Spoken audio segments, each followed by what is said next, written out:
అందరికీ నమస్కారములు. ఈరోజు ఒక కథ చెప్తాను, వినండి.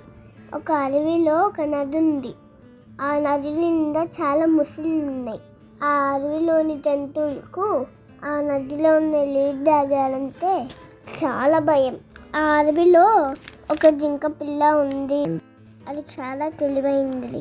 దానికి తను ఉంటున్న అడవి వైపు చలేరు నదిని తాటి అవతలకి వెళ్ళిపోవాలనుకుంది. కానీ నదిని దాటడం ఎలా? ఒక ఉపాయం ఆలోచించింది. ఒకరోజు నది ముందు నిలబడి లోపల కనబడిన ఒక ముసలితో, ముసలి బావ, మన అడవికి రాజైన సింహం మీ అందరికీ పార్టీ ఇవ్వాలనుకుంటుంది. మొత్తం మీరు ఎంతమంది ఉన్నారు అనుకొని రమ్మని చెప్పింది అని ముసలి కాసేపు ఆలోచించింది. కానీ ముసళ్ళు ఎన్నున్నాయో చెప్పలేకపోయింది. వెంటనే నువ్వు పోయి అందరినీ పిలుచుకోరాపో అంది జింక. ముసలి నదిలో ఉన్న అన్నిటినీ పిలుచుకొని వచ్చింది.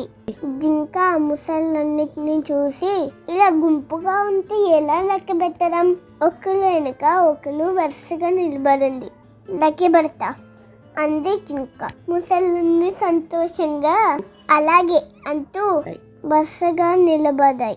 జింక పిల్ల 1, 2, 3 అంటూ ఒకదాని మీద నుండి మరొక దాని మీదకు చెంగుమని దూకుతూ నదిని దాటేసింది. ముసళ్ళన్ని చూసి ఆ జింక పిల్ల పక్క నవ్వుతూ, పార్టీ లేదు, ఏమీ లేదు, అంతా ఉత్తునే అంటూ సర్రమని పడిపోయింది. ఈ కథ వల్ల మీకేమర్థమైంది?